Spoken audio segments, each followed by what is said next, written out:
So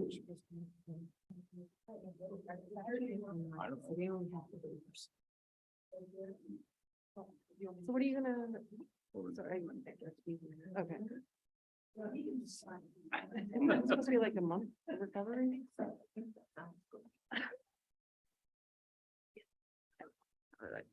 Does not have my permission.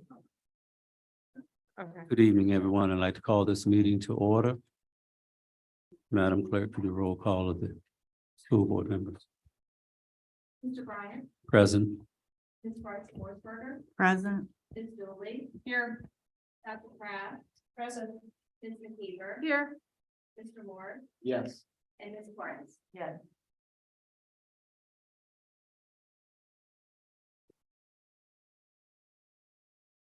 You want to, Ms. Thomas? Ms. Thomas should be the roll call of the city council. Not here yet. Here. Here?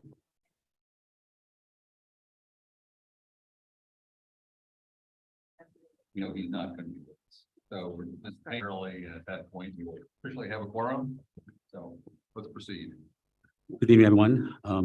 Dr. Gurley will now present to the joint city council and school board meeting, the overview of the FY24 budget.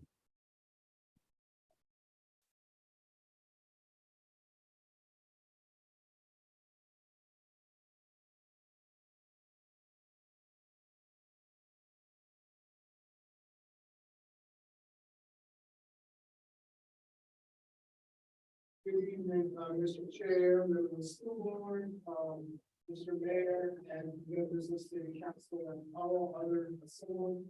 This evening, I will be presenting our FY24 budget. Please feel free to have questions as I go through the presentation. If you have questions, please feel free to ask those questions as I proceed.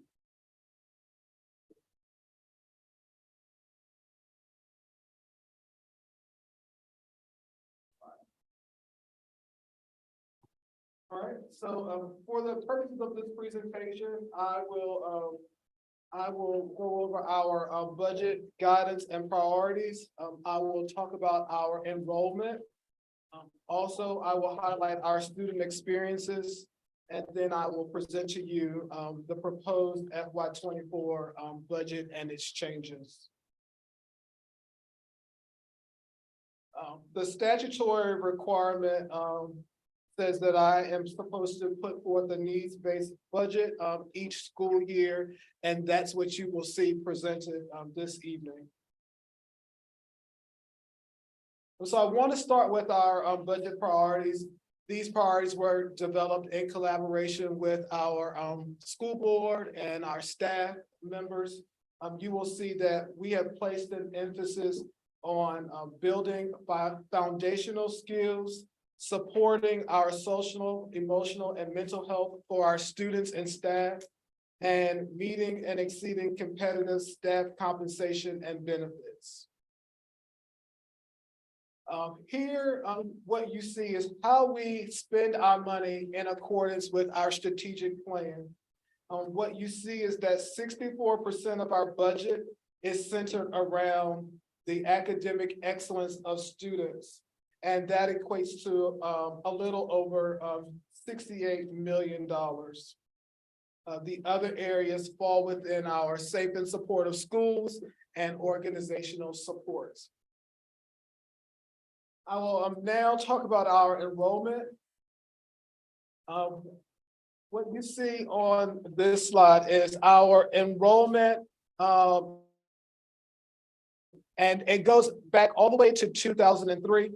If you look on the far right side of this chart, what you see is that our enrollment for the school year 2022 is almost back at our pre-pandemic levels. We actually are within 70 students of our peak, which was back in 2017 when there were 4,561 students.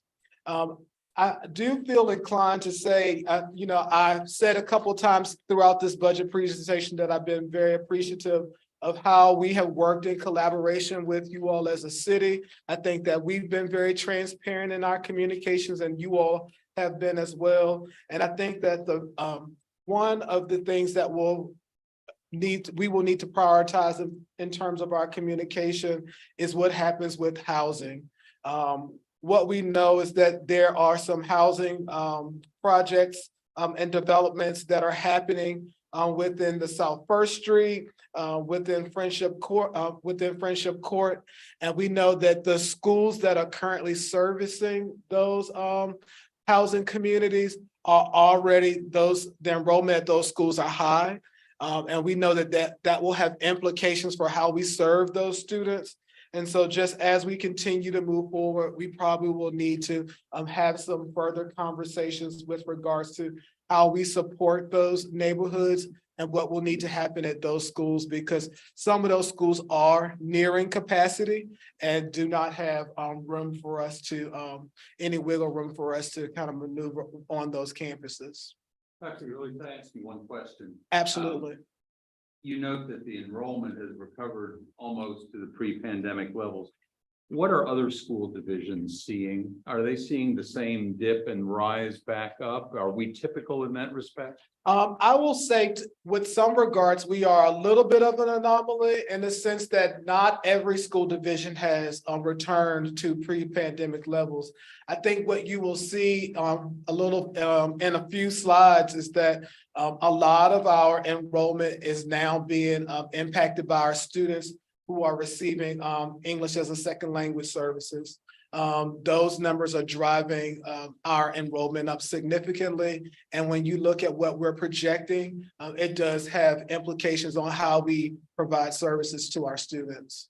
So I know that Charlottesville has welcomed a lot of refugees in the last 2 or 3 years. Yes, sir. I guess that's what you're seeing. Yes. So through our collaboration with the IRC, we have welcomed quite a few students, and we have a couple of slides that are dedicated to that this evening.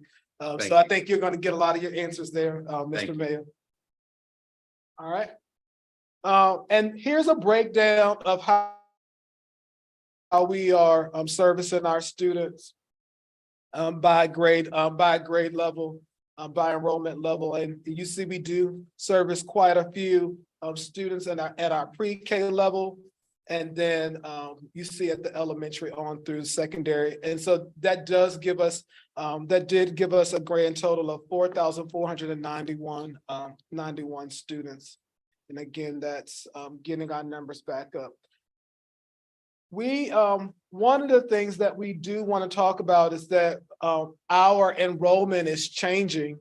And one of the data points that we've spent a considerable amount of time talking is that we do have to service the needs of our students different. We have to delineate how we service our students. And so one of those delineations is our students that fall into that disadvantaged category. And so what we know is that we have students who are qualifying for Medicaid, and that number has increased. We have our students who require McKinney-Vento. McKinney-Vento is our homeless program. And so just as a point of reference, that if a student is a Charlottesville student, and if for some reason their family is experiencing a need, such as they become homeless, we have to service those students regardless of where they are. We have to transport those students. And so what we see here is that number is rising. This school year, we did have to service 56 students. We serviced 56 students for the 21-22 school year. And for the as of January the 13th, we serviced 96 students, which is an increase. And a lot of times, these are things that we've not budgeted for. So when we get a student, we're required by state law to service the student, regardless of the need. And so whether we budgeted for that or not. And so we have that number is ticking up. And then we do have students. And so as we try to tease out the need, one of the things that has kind of clouded that is that we have had the free meals for students. And so that's kind of masked our data in terms of who the students are. And so that's just something to keep in mind. And so what you see presented here are the schools who are our CEP schools, and those are our schools that we were providing those free lunches to. And those schools are Clark, Jackson Via, and Johnson, and they were CEP before COVID. And then we have since serviced, we now service Walker, Beaufort, HSS schools, and those are schools where our students are receiving their lunches free of charge. Excuse me, Dr. Curley, Yes, sir. please tell me what the acronym CEP stands for. Community Eligibility Program. Yeah, so, and it's based on, so part of that, if I call correctly, part of that is based on the percentage of need. So if you meet the eligibility based on the number of students who have the need, then that's how we Mr. Jones, who is our school nutrition supervisor, he submits that application based on our schools, based on the school's eligibility. So next slide. So we, so this kind of goes to some of the questions that Mayor Snook had. I want to first bring your attention to the top left where you see June the 11th of 2022 for our school division. On June the 11th, which was the last day of school, we had 548 students who were receiving services as a student, as a student with English as a second language. So the students who we were providing tier 1, 2, level 1, 2, or 3 supports for. At the beginning of the school year, we were providing, so over that summer, we had some enrollment. So at the beginning of the school year, when we did our first snapshot of student enrollment, which was September the 30th, 2022, that number had risen to 613 students. And then as of January the 17th of 2023, the number of students that we were providing English as a second language services to, that number was 646. And so that's an increase of 98 students since the end of the last school year. And so I want to make sure that you understand exactly what that 98 means. So most certainly that we get ADM for students. And so as our student enrollment increases, we sometimes have to get classroom teachers. But in the case of our English as a second language program, it's kind of twofold, that when not only does it impact the number of classroom teachers that we need, but this also means that we need teachers to provide those English as a second language services to our students. And so if you start to look across, the chart, what you'll see is that, for example, where you see JVES, that's Jackson Via Elementary School. Jackson Via increased the number of students requiring ESL students by 23 since last school year. And so that's a lot of students requiring services. So we have had to do some shifts to ensure that we can support the number of students. And so the students range from students who have no English to students that do have some English. And so we do have to vary those levels of support. And so as you look across, you'll even see that the high school, Charlottesville High School, went from 131 students requiring ESL services on June the 11th to, as of the 17th of January, we have increased by 52 students. So the need is significant. And when we talk about the high school, one of the questions that occurred during one of the budget sessions is that when we get students in at the high school level, regardless of whether they have any English language proficiency, they are still held to the same accountability standards. So they're still required to meet the same graduation requirement, even if they have no English.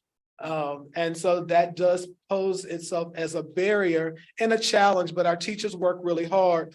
But we do have 5 students, we do have 5 teachers in that area. So we've seen an increase of about 33% since last June. And so our coordinator for English language learners, she is projecting an increase of another 100 students over next school year.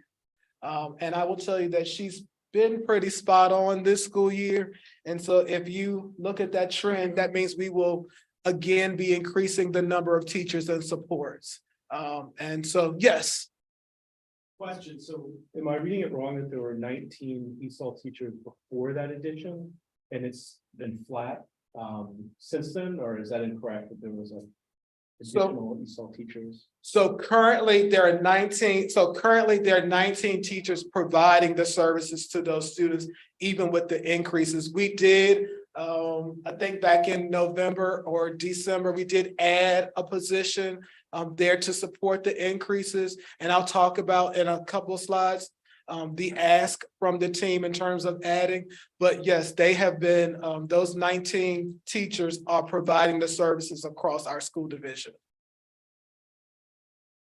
Anything else related to this slide? All right. And so here you see that back during 21, 14% of our students were identified as English language learners. And then as of 20% of those students, that was an increase of about 3% of the students requiring ESL services. So I want to talk about the student experiences. So we have made it a point as the school board and as a division leadership staff that how do we preserve our students' experiences in this budget? And so I'm just going to give you a very high level of what our students are experiencing and how we are trying to preserve those things even with the additional needs. So we currently are using the science of reading. So our reading program at all of our elementary schools is based in the science of reading. So that's engaging our students in research-based instruction. We have our math teachers who are going through a math workshop to ensure that there's this continuity of math instruction across our school division. We are engaging our students in hands-on activities through our science curriculum, and that's the STEM scopes. We are tiering our supports. So we recognize that our students are coming to us with differentiated needs. And so we are making sure that we are providing those tiered levels of supports to those students. Our students are participating in college visits through our First Gens program, through our AVID program. So they're having that experiences. And then we have our Model Congress at Beaufort. And then we're doing the living museums, actually bringing the curriculum to life for our students. We also know that our students need to engage in our instruction. And so we are doing that through our Wild Rock program, ensuring that our students have equitable experiences. We have an ESL engineering club. So they're doing coding and electronics projects. This school year, we were able to bring back our Beaufort, the Beaufort football team. And that actually became co-ed. We had two females on the team this school year. And then we do have a robust fine arts program. Next. So lastly, with our student experiences, we know that our students, again, they're coming to us with different needs. And so we know that we have the youth futures program, and that's being facilitated by our IRC. And then we have the Beaufort Eats, which is basically the farm to table. And then our mental health, we have placed a huge emphasis over the last few years on on mental health. And so we are ensuring through this budget process that we continue to preserve that. And so what you see in some of those pictures, we do think that mentoring, you see in that picture that we've been trying to meet students where they are, and we believe that that happens through mentorship. So we have been prioritizing and will continue to prioritize the needs of our students. What is SNH? It is school mental health professional. Thank you. I know we do.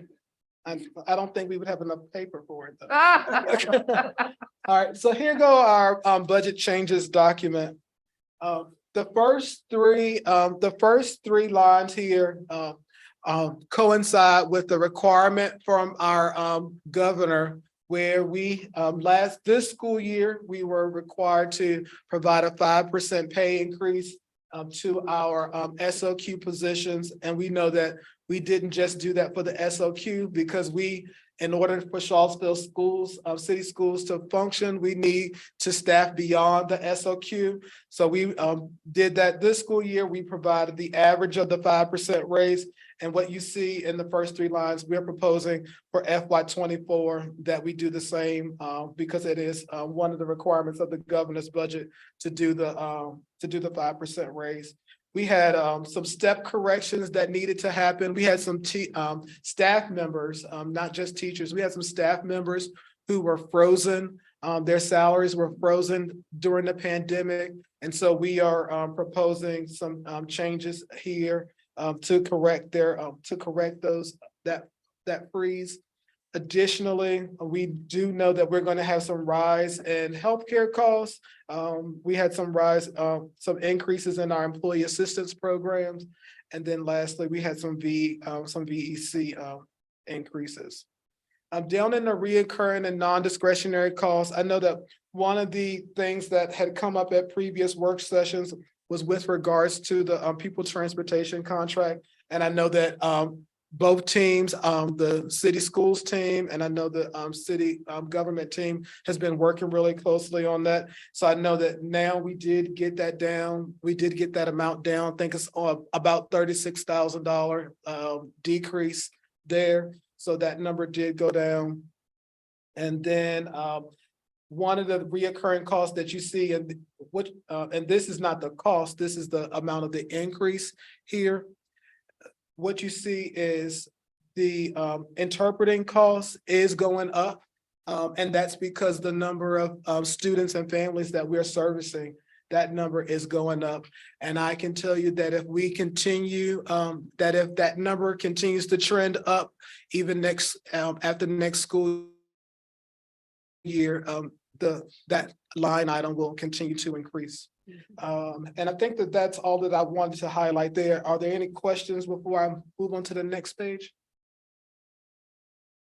Seeing, yes. This is maybe putting you on the spot. Do you have any sense of how many different languages you have to have interpretation for? Yes, I do. And I thought that was in my slide. It was on one of our last slides. So we have 42 languages spoken right now. And I think the two highest languages spoken are Arabic, Spanish. Yeah. So those are our number one languages spoken right now, and it's hard at times to get interpreting services through there. So we contract that service through a language line. And so that's what we use for some of our interpreting costs, and we contract the services to have our documents translated for our families as well. And so that really, and that requires a lot on our staff too, because right now we do have a welcome center. We did that this school year. Dr. Jeannie Fouts is the coordinator for our English language learner services. And so we do have a welcome center trying to get all of our families to come to one central location. And then there we can help to service them and then support them as needed throughout our city. Obviously, collective bargaining has been passed on the city's end. We anticipated some administrative positions and cost increases from it. Is that reflected in the budget yet, or are you expecting that'll be future fiscal years when? Yes, so it's not passed yet. We did the first reading at the board meeting this is February, in February. Month is long. So we did the first reading this month. We'll do the second reading next month. We do not have any costs reflected here. We anticipate that our staff will be negotiating their contracts for the FY 25 budget. Do you know if you all would need your own labor relations administrative positions, or would it be able to work in coordination with our city position? I think that's the part that we've been working through with the CEA. I don't think that we quite know what it looks like yet. We have been working with, we have a school board attorney that has been retained specifically for collective bargaining. And so I think that's the part that we are working through. I think it's kind of brand new for everyone in that area, but there are no increased costs reflected in this budget. Thank you. No, thank you.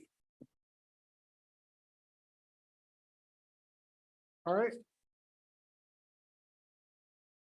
In terms of the request, you see in the far right-hand corner, there is a request for 3 additional teachers for the English as a second language program. And that 3 most certainly is not reflective of what the 100 they can handle the whole 100, but we don't expect to have 100 new students at the beginning of the school year. We do expect that will happen over the course of the school year. And one of the things we try to keep a 1 to 30. We try to keep about a 1 to 30 ratio in terms of how we support our students with English as a second language. We do have a need here for data and digital learning specialists. We have seen an increase in the state reporting. Right now, that's being handled by one person, is doing quite a few.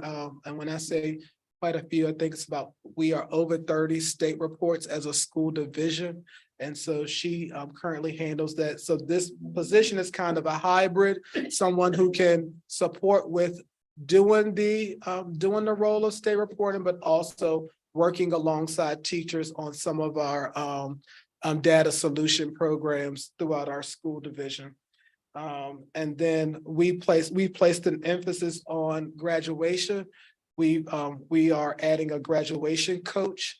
We do believe that in order for our students to be successful, they need the supports as they transition to 9th graders. We know that we keep a watch list where we want to support students on the front end, and the graduation coach most certainly can take some of that burden off of school counselors who are taxed, and they can provide those what we call tier 2 and tier 3 supports in terms of making sure that they reach the finish line, which is graduation.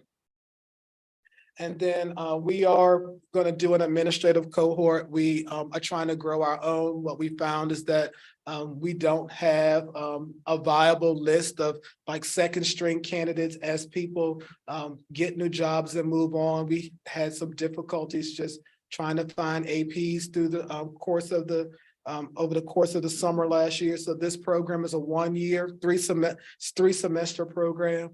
It's a fall, spring, and then a summer, and then they will have the administrative endorsement. So we do want to support our staff through that. You'll see that there's some materials and supplies to support football. Again, that's because earlier I said that the football team did return this year, but then it also supports all of our athletic programs over at Beaufort, and then our Teacher of the Year program. In terms of reductions, you see our vacancy savings. It's like one of those things that's a gift and a curse. We've had some trouble in certain spaces where we've had some difficulties just attracting teachers to fill some of those positions, and so that does create this vacancy savings here. And so some of those positions are being filled by qualified long-term substitutes, but ultimately the goal is we are working with human resources now to get out to job fairs and to get those positions filled. We are going to eliminate two positions. No one's losing their job. These were two positions that were in the budget. We could not get them filled, and they don't have any impact to the actual student experience. So we're going to go ahead and remove those positions, and that creates the vacancy savings there. And then lastly, you see that the Teachers for Tomorrow program, we had some money designated for that, and we are still seeing whether the program will be viable. And if it is, we can work it into the teacher schedule. And if it's not, then we will look at something that's high interest for the students as we move forward. We have state revenue listed here of about $2.5 million, and that's of course the increase, and that's based on that fall membership data.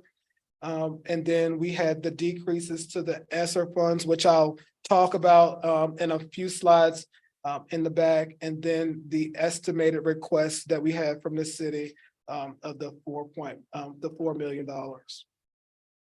Any questions with regards to this slide? Yes, sir. Yes. So going to the slide previously, so at this point, you're not anticipating any new FTEs across the whole division? Yes, the new FTEs are the 3 ESL teachers. So on the I saw those at the bottom, but those are all for the whole. So yes, okay. yes. So but this is all the requests for the entire school division. And we'll talk about what that number looks like, what that means for the bottom line. But yes, this is it. And we feel that, you don't see a lot of ask here. We want to keep this about the teacher compensation, preserving our students' experience, providing, first class quality education here in Charlottesville City Schools. So I think we believe this is it. Yes, sir. Great question. Next slide.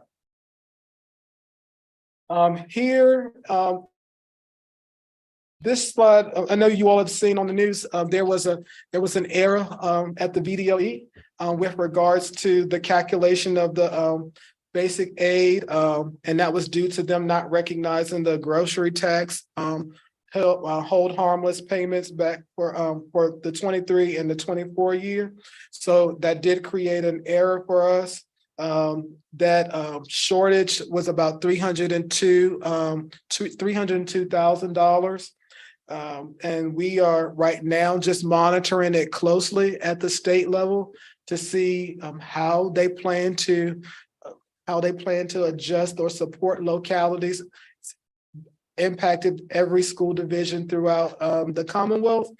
And so right now we're just going to just kind of wait and see what's going to happen. And then if it's not something favorable, then we do believe that we have the ability to pivot to offset this, but we are hopeful that we will get some assistance from the state to help correct their error. From what you're hearing, does it seem like there's even serious discussions or negotiations about the state doing that, or does it seem kind of pessimistic that they'll? Ms. Hoover and I participated in a webinar, I think that was Monday, on Monday of this week, which feels like last week. We participated in a webinar, and we thought that they were going to talk about the error for next school year, and they only talked about FY23, which was really weird because there was a lot of people on that call, and I think we were all waiting to hear the same thing. I think that they don't have it figured out yet. Just to be honest, they don't have it figured out yet. So they said, play with the calc tool. I heard that a couple times, just play with the calc tool, see if you find any errors. But right now we don't know what we do expect to hear something. And there's a lot of chatter around the state. So everyone's being impacted. And we know that we have heard that there is some surpluses at the state level. So hopefully we will hear back about that soon. This is, you all probably have seen this over the course of budget presentations over previous years. And this is just the, schools increases and the city's, contributions. And of course, I think that there was the 1 year, where there was no contribution, and that was during the pandemic. And so this just is reflective of your contributions to the city schools. And again, I think I said this in previous budgets, but we are very appreciative of the city's contributions to us. We are most certainly, hopefully, what you're seeing throughout our budget presentation of the public's money, and keep it close to students and about the compensation of our teachers. So this is a slide that we have been using, and this is really our dependency on the non-reoccurring funds, and that's those ESSER funds. And really, we were using the analogy of cooling the thermometer, getting off of the dependency of those non-reoccurring funds. And so with the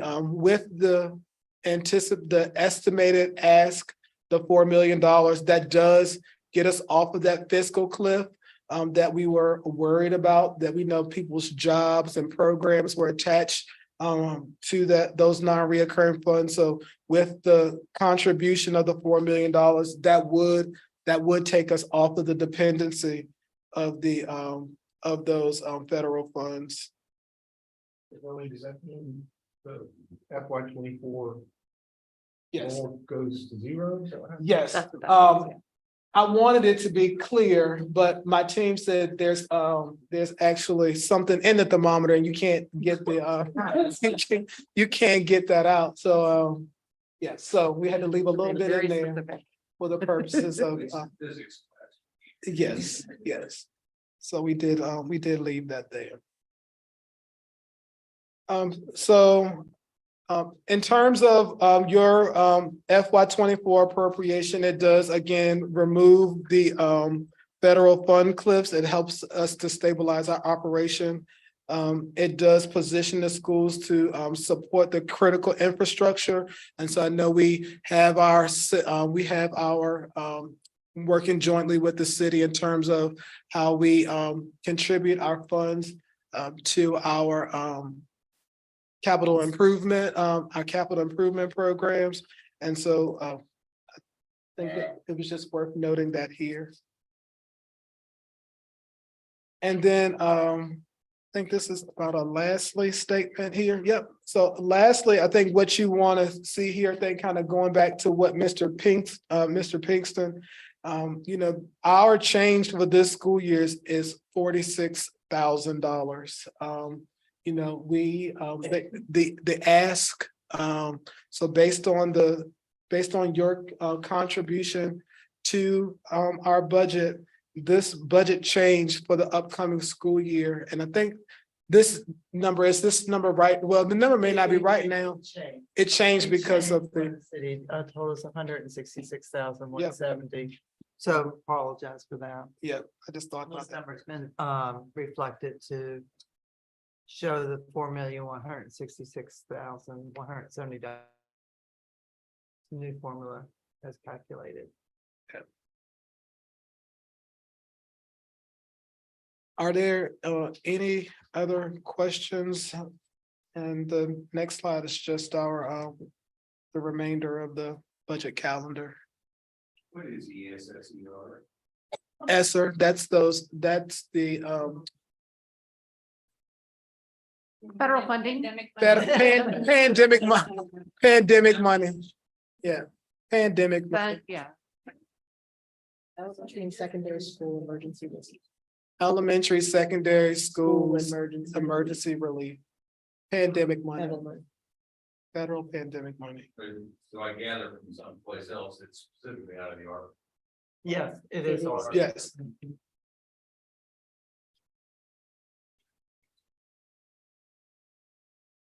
Yes, sir. obviously also the CATEC acquisition. I assume is the expectation that's about, 1 million a year or, either all at once coming 100% from the school, or not, sorry, the city's CIP budget. You said the allocate. That's for the think that's purchase, the- that's for the purchase, but yeah. Yeah, the acquisition of the fund. Oh, I'm sorry. Okay. So the question was, what's the question again? I'm missing. Well, it'll just be another expense, and Oh. is that just expected to come 100% from our city CIP budget? Or rather than like a request from the schools to us?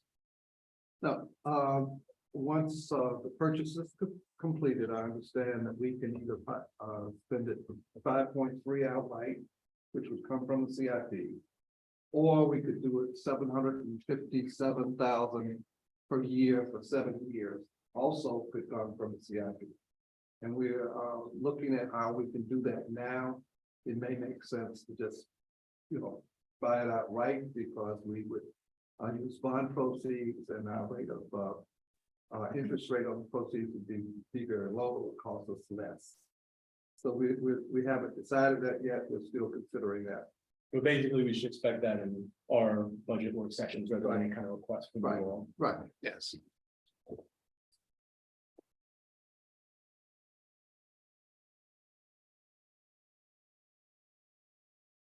Anything that concludes my presentation, if there are no further questions. My first time doing it in this manner. I think we were on Zoom last year. Well, you did great, thank you. All right, thank you. We're very grateful for this budget because it's very, it's basically not adding very much except for our need to, which is so great. It's like not new programming. Existing programming, and then of course supporting our teachers and staff. Where I just think there's a really good budget that Dr. Gurley has created, so. We're very grateful. And so again, Dr. Gurley, on behalf of the school board, thank you for that presentation, great budget. Before I pivot to comments from the community, is there anyone here in the room that has a comment or question? I have one question. I was a little surprised at the number of students at CHS. I thought I had recalled it having been significantly lower. Has that gone through a great increase in the last few years? And I think it's an increase, and I think part of also what you see is, those English language students are also reflected in that number. If you look at how many students we've increased just this school year, so, and, a large number of those teachers, as we talked about in the presentation, are there at the high school supporting those students. So the number is not decreasing. The growth bubble that started in our elementary schools, there was a disruption and the bubble kind of popped with the pandemic. But then, and we didn't know how quickly that cohort, if you will, would reassemble and show up on the shores of CHS. It did. It's there. And then you've got the L students on top of that. Yeah. Is that posing any capacity issues at CHS? Well, not really. The ninth grade cohort, the current ninth grade cohort is the largest cohort in the building. I think it's the it's the largest we've ever. yes, they said it's one of the largest you all have had. So we did have to, for the current school year, we did place some additional teachers there. And so we will, and we're continuing to monitor that. We've been having meetings to discuss the master schedule and how we continue to support those students. But yeah, that ninth grade cohort is a very large cohort. On top of, we're getting, we've been receiving students via the IRC. Okay, thank you. Thank you. Could you please, maybe it's, so the general fund total is not $4,730,000.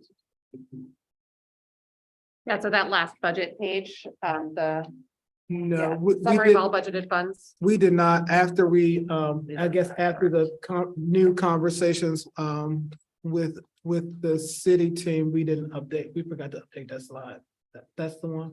No. Yes, That's the one, this one. This slide's been updated. This reflects the new city's This is contribution. correct. Oh, Yeah. this was correct. The This one is on my, correct. the one on my, We failed to update Dr. Gurley. So I apologize. Keep honest.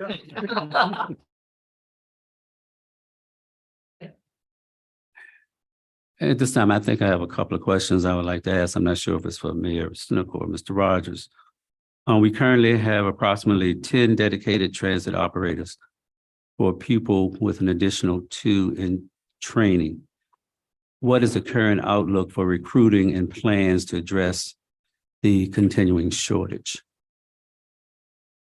To that.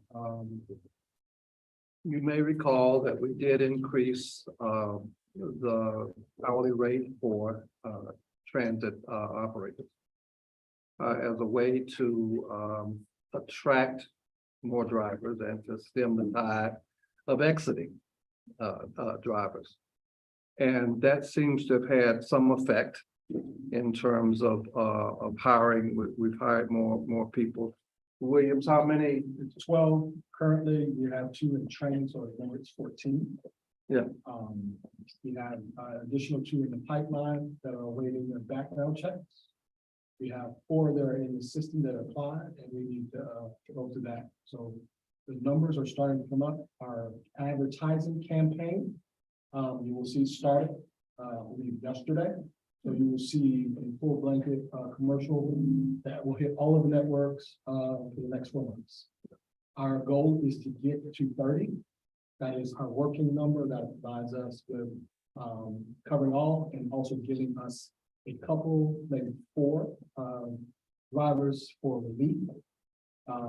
But that's the goal. And that's really basically our minimums. Those are not, we would like to be higher than that, but we understand budgetary issues that everybody has, but 30 is the number that we feel comfortable with and operating. All right, thank you. Any other questions? I had a question.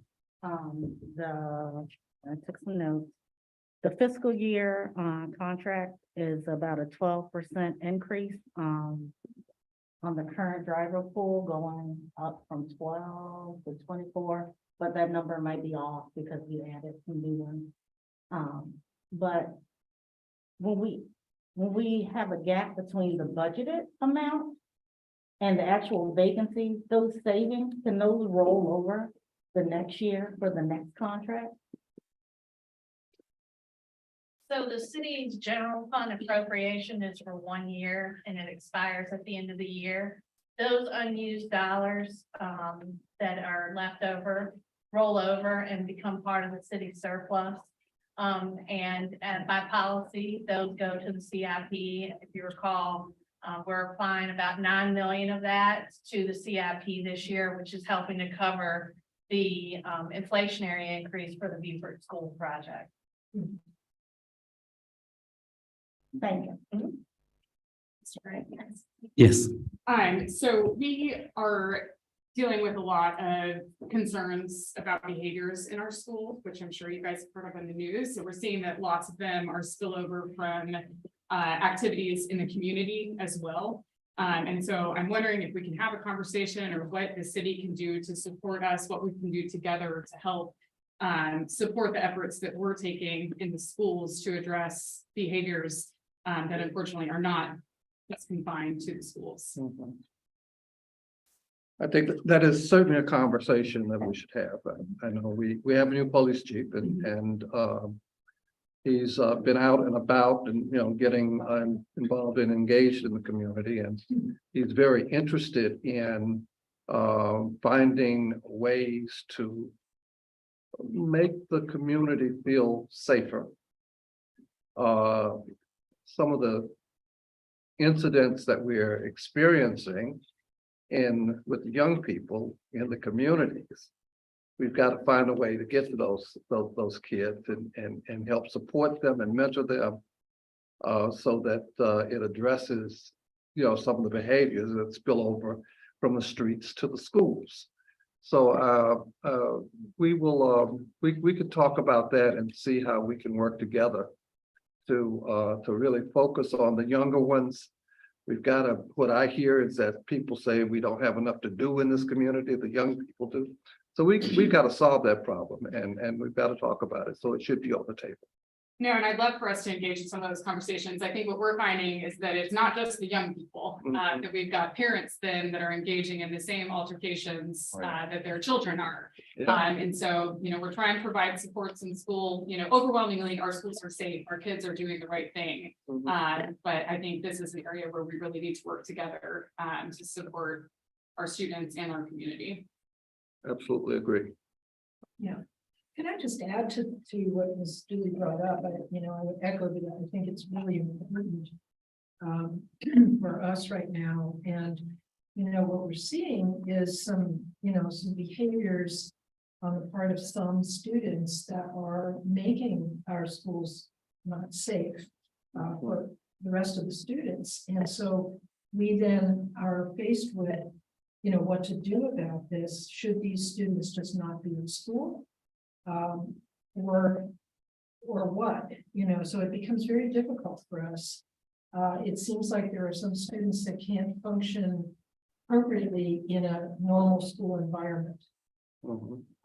And those numbers are a little bit higher than they have been in the past. So I think it is a real struggle for us. We don't want to abandon the students, but we also can't continue to have school environments that are unsafe. You abandon the students, the problem goes from the schools to the streets. And that creates, creates another cycle. So we want to do things that will save these kids. And that's where we have to put our heads. We got to put our heads together as a community. Great, and thank you, Ms. Dooley, for putting this on the radar, because I think we need to have whole community conversations about this that lead to action steps. Right. I agree. And I think that along the lines of Ms. Dooley and Dr. Kraft, it's really about money and resources. Because I think that I know that we can reimagine what's needed for our students. But you do have to have the resources, the funds, to be able to do those things. And because we are, I think Mr. Snooks, Mayor Snooks asked about the capacity. I mean, we are limited by the capacity in that sense, in terms of where we can serve these students. Like right now, I mean, our alternative program is, it's a small building. And I don't think that every student that displays the behavior should go there.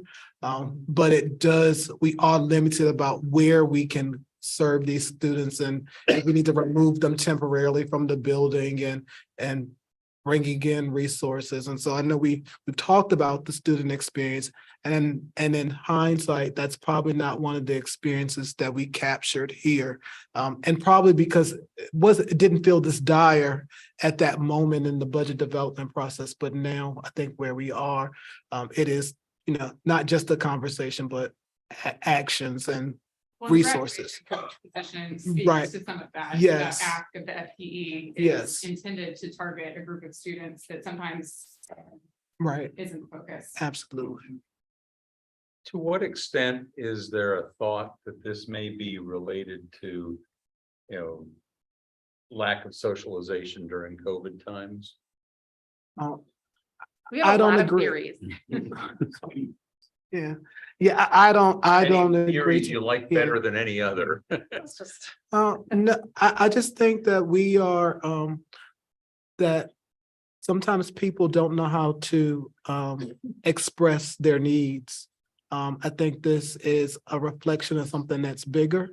I think it's a school need, it's a community need.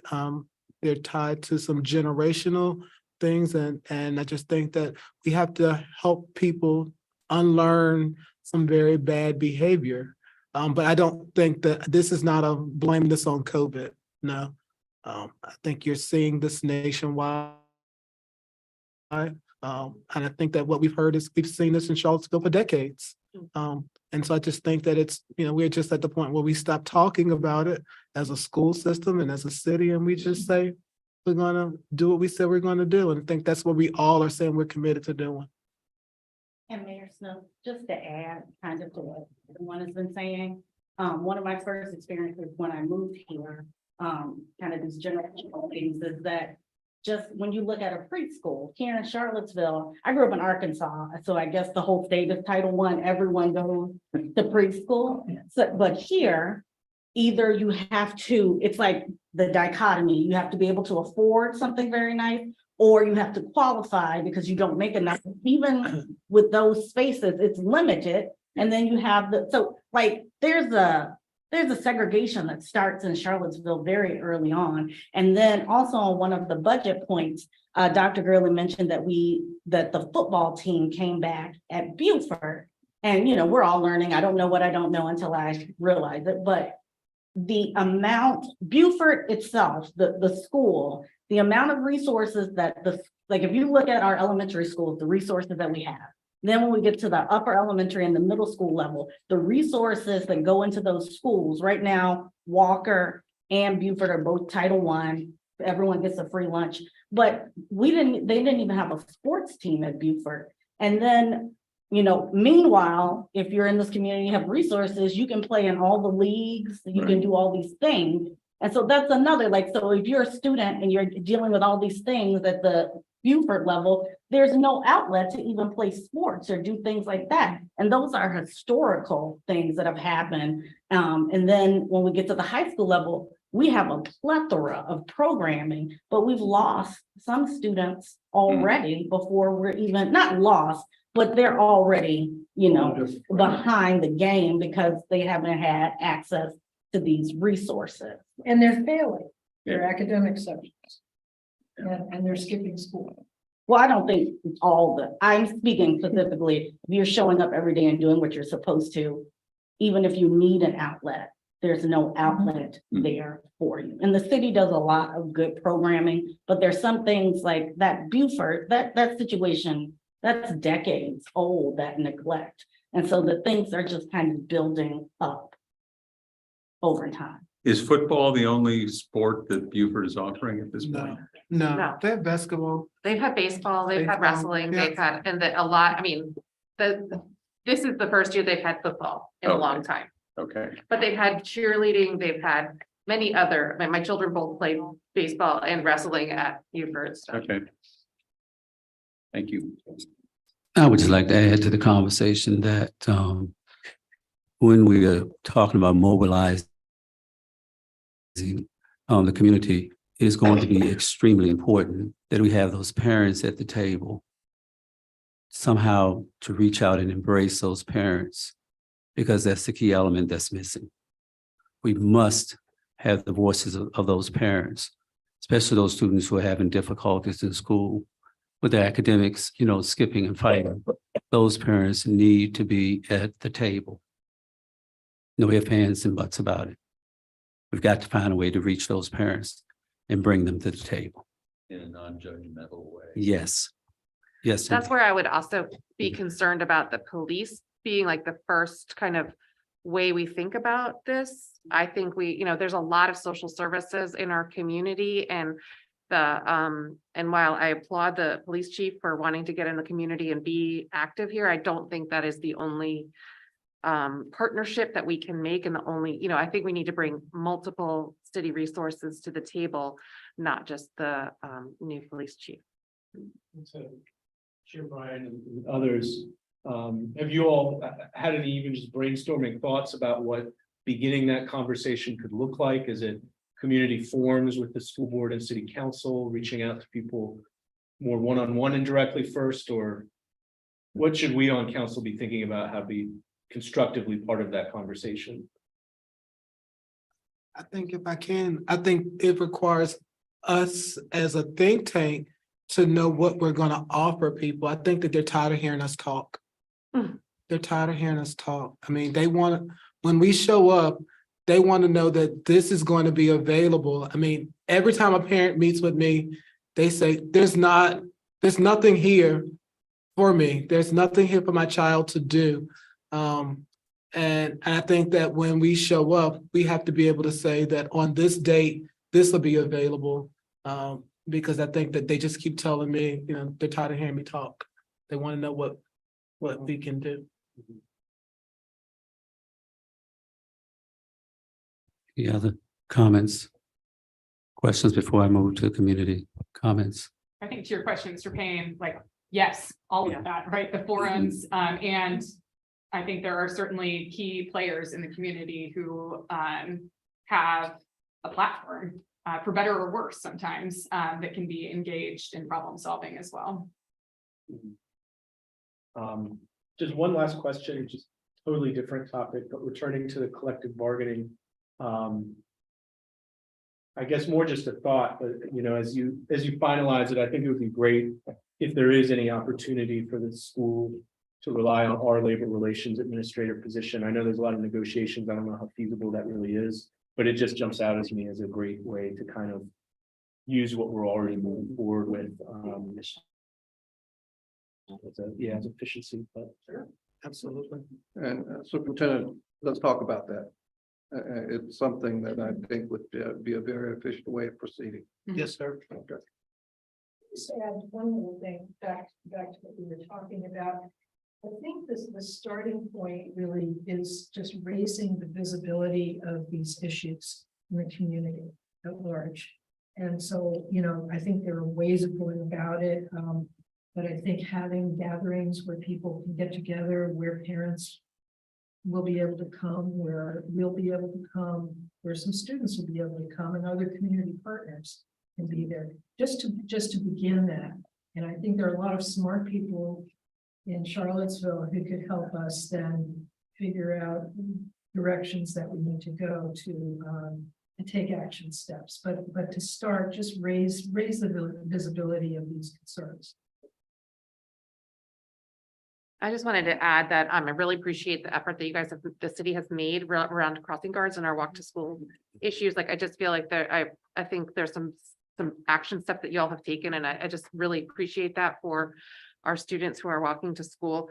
And of course, our staff who are doing, you know, working crossing guards. And so I think that is a huge way that we've been able to collaborate this year, and especially very quickly. So we're still all learning, but I just think it's very important to acknowledge that you guys have really supported us in that, and I appreciate that. And also, of course, with all the CIP asks, just been incredibly grateful for your support for those very transformational projects. So it's really exciting time for a lot of those projects, and that could not have been done without y'all's help and support and collaboration. So thank you. Thank you. Mr. Como, do we have anyone on Zoom waiting to come in? So I've sent a couple of chats across to our attendees. Anybody who would like to make a public comment, we just ask that you raise your hand using the raise hand feature, and I will promote you to panelist, where you'll have 3 minutes for public comment.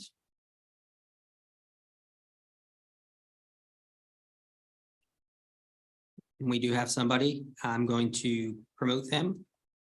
And first name's listed as Sandra. Sandra, you have 3 minutes for public comment. You just need to unmute yourself.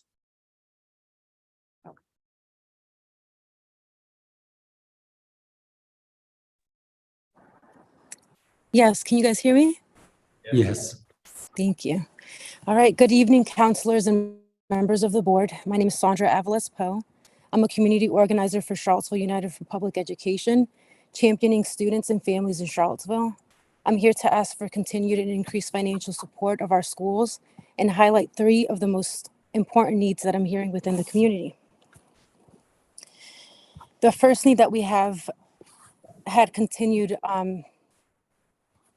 to hear from within the community is reconfiguration. As part of a former Charlottesville City School student, I wanted to say thank you for your support and in the reconfiguration of Buford and Walker.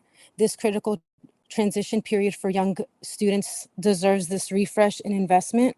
Charlottesville United would love to see this project continue to move forward, as well as ensuring this project continues to be fully funded. The second need that we're receiving a lot of input about is safety within our schools. And it is a topic that we have heard a lot about today. As we continue to deal with the fallout from COVID and its economic and emotional toll, we've started to see this fallout show up as students acting out in school. Right now, our schools need extra support to truly ensure all students can heal and thrive. I ask that we continue to keep safety for our students and our staff as a top priority. I also wanted to add additional commentary on that, and that is that I have noticed within the conversation that we've had today that we are really trying to like pinpoint and like, kind of like point fingers towards what are the issues that are going on, what is causing this within students. And I think that a huge part of it has to do with, their upbringing. It has to do with the things that they're living, their day-to-day lives, the resources that they either are lacking.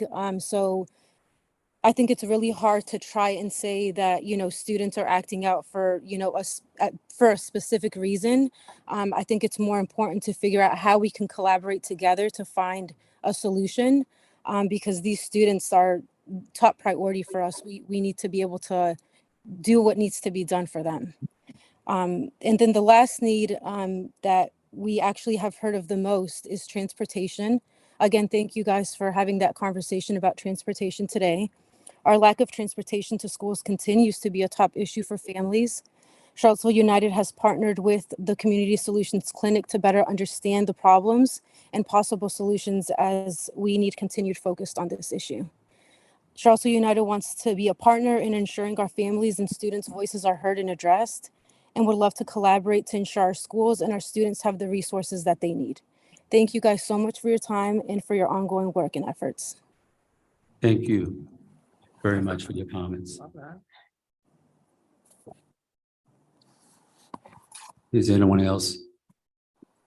I'll ask once again, if you are in the attendees gallery and you'd like to make public comment, please use the raise hand feature so that I can recognize your name and promote you up to have 3 minutes of public comment.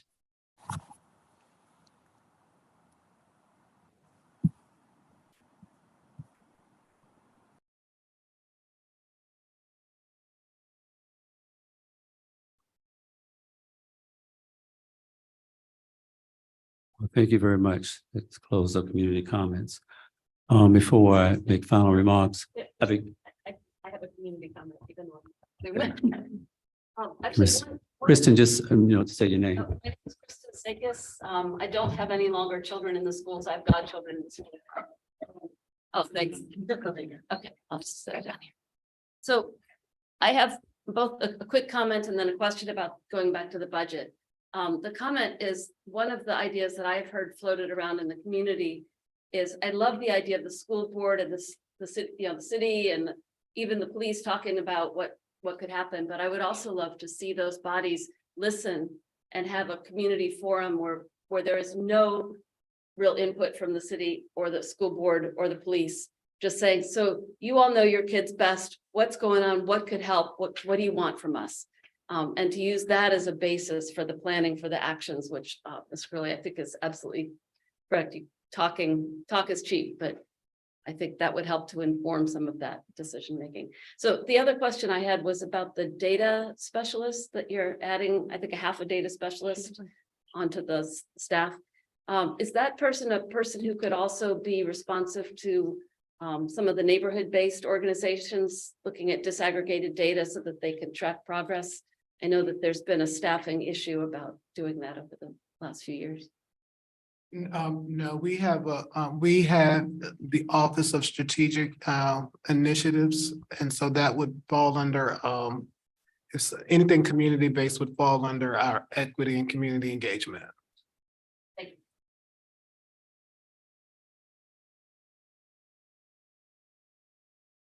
Anyone else? Where I would like to reiterate again and thank the city council members and Mr. Rogers for for attending tonight's meeting. We are very grateful as a school board to be able to work and collaborate with you. And we are very grateful for all that you do to support on the Charleston City Schools and the students of our school system. We are certainly ever so grateful. And thank you again for attending tonight's meeting. And if there is not any other business to attend, this meeting stands adjourned.